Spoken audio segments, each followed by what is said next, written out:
një vajzë 19 vjeçare e cila kishte pranu islamin. Kur u takum, gjatë bisedës e pyeta, kur e ke pranu islamin, ajo u përgjigj kështu. E kam pranu kur isha 17 vjeçe. Atëherë pyeta, po si ka qenë historia e udhëzimit tënd? Me një fjalë, çka të ka shty me hy në islam? Ajo e uli pak shikimin dhe tha, pasha Zotin, isha në shkollë dhe kisha një shok klase musliman. Një ditë prej ditëve, ai më tregoi se musliman besojnë se në fund kohës, fundin e kësaj bote, Isai a.s. Jezusi, ka me zbrit prap në tokë, dhe kjo fjalë më preku thellë.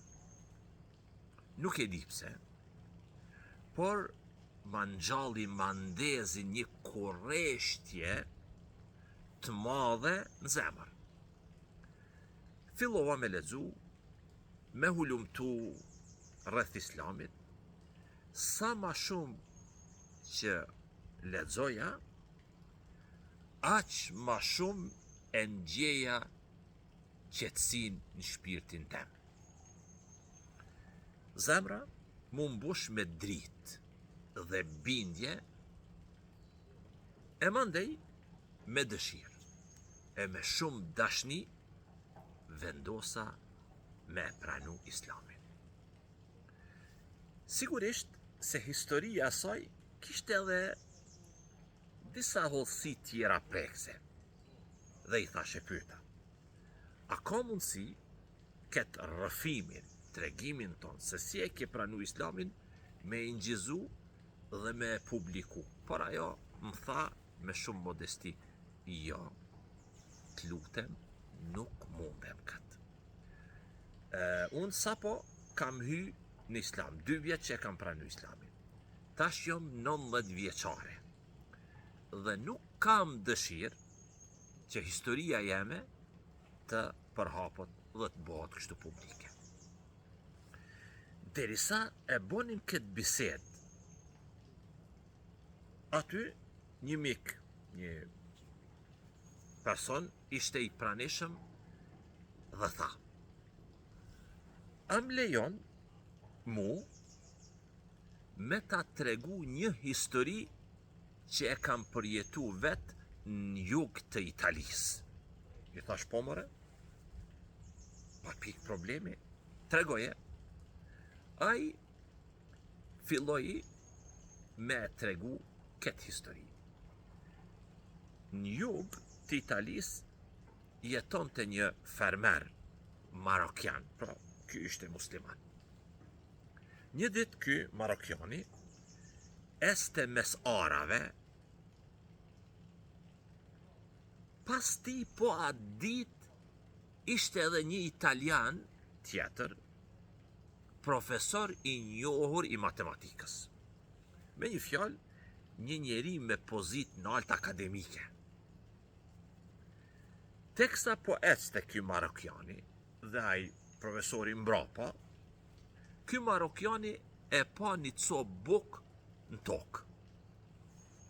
Unë dal, me njëherë, u përkull, e mori bukën me shumë kujdes, e puthi me respekt dhe e vendosi në një vend pastërt.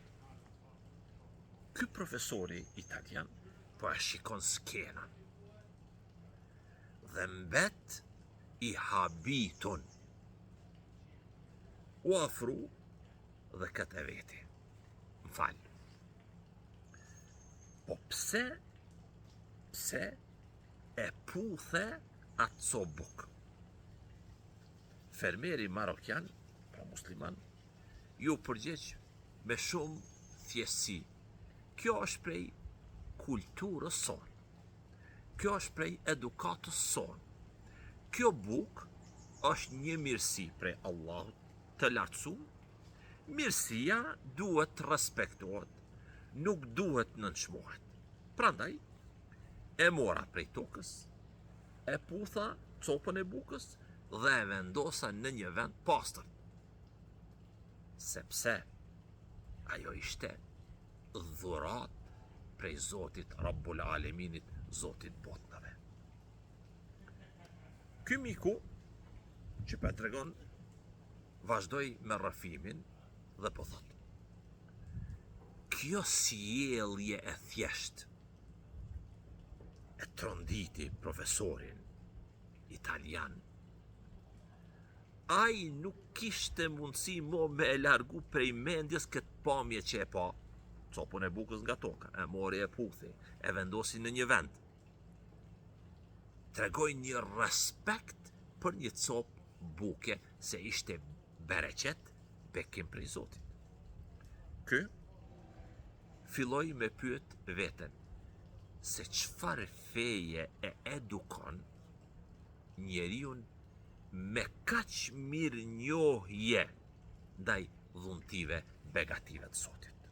Kështu ky profesori nisi me lexu, me hulumtu rreth Islamit. Sa ma shumë që e njihte këtë fe, aq ma shumë mahnitej prej bukurisë saj. Prej mënyrës se si Islami e lidh njeriu me krijuesin. E lidh njeriu me falenderimin dhe mirënjohjen për çdo mirësi, sado e vogël qoftë ajo. Dhe me kalimin e kohës, ajo copë bukë e ngritur prej toke u bo shkak që zemra e tij të udhëzohet. Puthja e asaj cope buke sebeb që ky me e pranu Islamin. O njerëz, jemi prej atyre që ne bojmë veprime e për ne ato janë shumë thjeshta, por për dikot tjetër janë shumë domethënëse, sepse me një qëndrim, me një veprim, me një gest, ndikon që zemra e dikujt të hapet dhe ta përqafoj Islamin.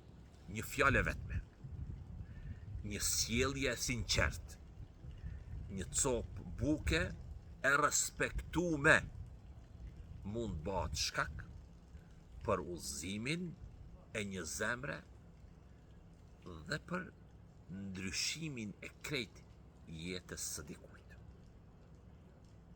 Të nderuar, e lexova këtë tregim, mbani përshtypje, mora vetë mësim, desha me ju me enda.